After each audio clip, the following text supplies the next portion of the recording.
My name is Antonio Duarte. I'm 68 years old, and for decades, the Nossa Senhora do Desterro Municipal Cemetery has been the place where I work, breathe, and keep count of losses. Anyone who asks whether I'm afraid usually gets the same answer. Death itself doesn't scare me. What takes your breath away is what sometimes comes with it. And on an August night, I learned that the hard way.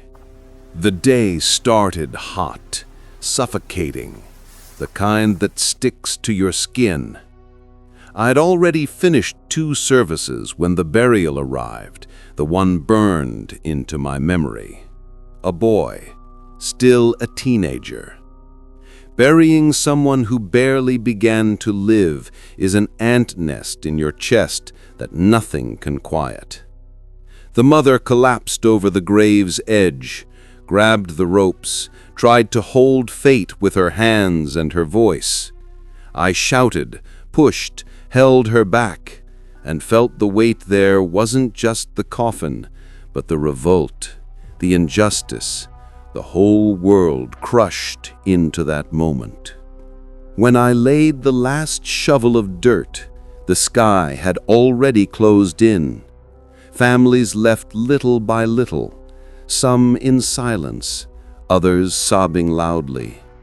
I ended up alone with my tools and a silence that's not of the street nor of the night, a silence that breathes earth. I always say I don't like crossing the cemetery in the dark. That night, the feeling came multiplied. The lamps were tired, the gravel cracked under my boots, and a damp odor still rose from the fresh grave. I finished tidying up, locked a cupboard, washed my hands, and went to close the gate. It was while I walked through the pathways that I felt it. First, the impression of being watched, common enough until the little stones I kicked began to sound too loud. It wasn't just the echo of my steps. It felt like another rhythm, another breath. When I looked toward the chapel, I swear I saw a shadow leaning against the door. I shook my head, said it was just the half-burnt lamp, and kept walking. But it didn't work. I heard footsteps behind me. I stopped. No one. I kept going, and then the voice came. Thin, almost a whisper. "Hey, friend, how do I get out of here?" I turned, and there he was. A man in simple clothes, too clean for someone who'd spent the day there. Early 40s maybe, a half-smile that provoked more than welcomed.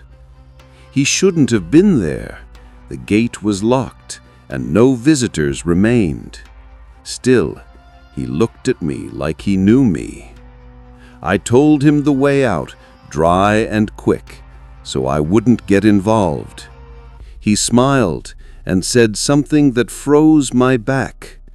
A lot of things don't stay buried.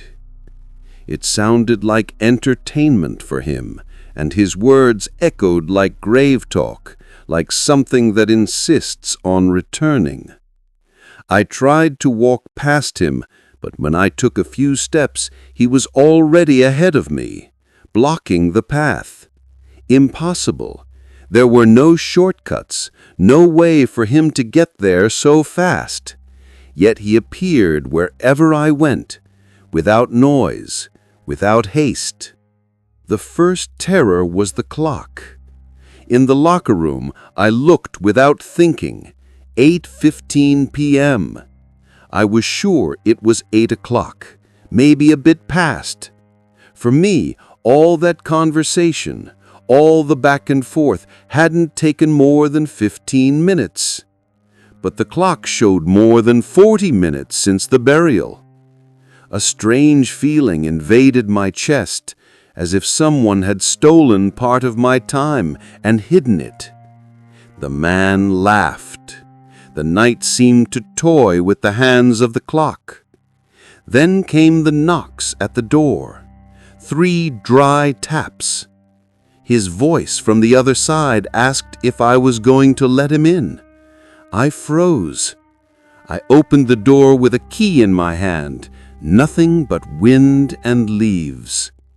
I walked out again, and he appeared in front of me. Once more, standing still, laughing softly. When the night guard's flashlight cut through the darkness, I thought I was saved. The beam reached the shadow and revealed the smile. The guard saw it, swallowed hard, dropped the flashlight, and ran. That was enough to understand he wasn't an ordinary man. The laughter rose from the ground or from beneath the tombstones, and the sound twisted my stomach as if my insides trembled. What he said went straight to the bone. Those who live burying others will one day be buried too. It wasn't an empty threat. It was a sentence spoken with certainty. I tried to answer with firmness, saying that this wasn't a place for games. He laughed, a deep, hollow laugh that echoed across the whole burial ground. The lamps flickered, and for a second the world went black. I took the chance and ran. The gravel sliced my soles. I tripped, got up, pulled out my key, and forced the lock as if it were the line between me and something that should never cross over. When I pushed the gate open and stepped into the street, the city felt normal. Streetlights, passing cars, a barking dog. Outside, nothing had changed, but I knew I had. Something inside me moved like a message delivered, a presence that had touched time, fear, and the false sense of safety. I sat at the bus stop and looked back. For a second, a silhouette stood atop the gate, watching. I closed my eyes and went home. The following days were heavy.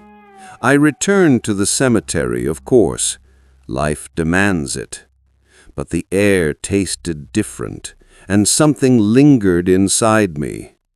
At night, I woke with my breath racing. I heard the laughter echo in my room. I saw the smile reflected in a glass. The guard and I exchanged looks, but no words.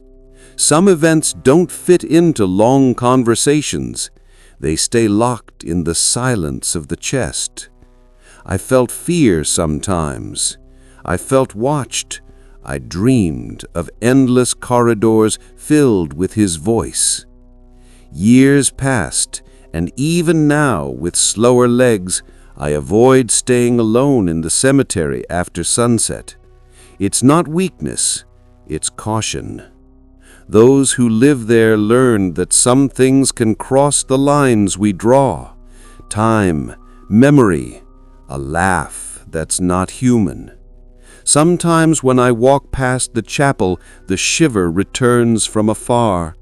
I can't say if he was a lost soul, a shadow from somewhere darker, or something else entirely. I only know that nothing human appears and disappears like that.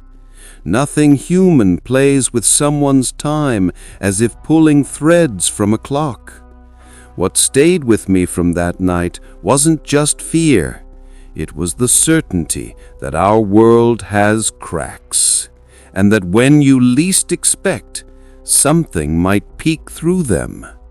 Those who work with death get used to rituals, to the routine of goodbyes, but some things you don't get used to.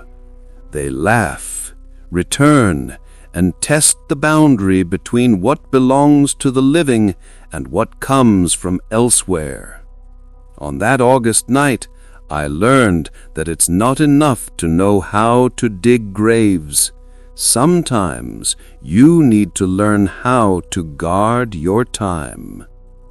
If you stayed until the end, thank you for listening. If this story got to you, like the video, subscribe to the channel, and tell me in the comments, have you ever experienced something unexplainable? Do you have a story I should turn into a narrative? In the next video, I'll bring another memory from the cemetery. I promise it will stir something in you. Until then, take care of your nights and pay attention to what the silence might be hiding.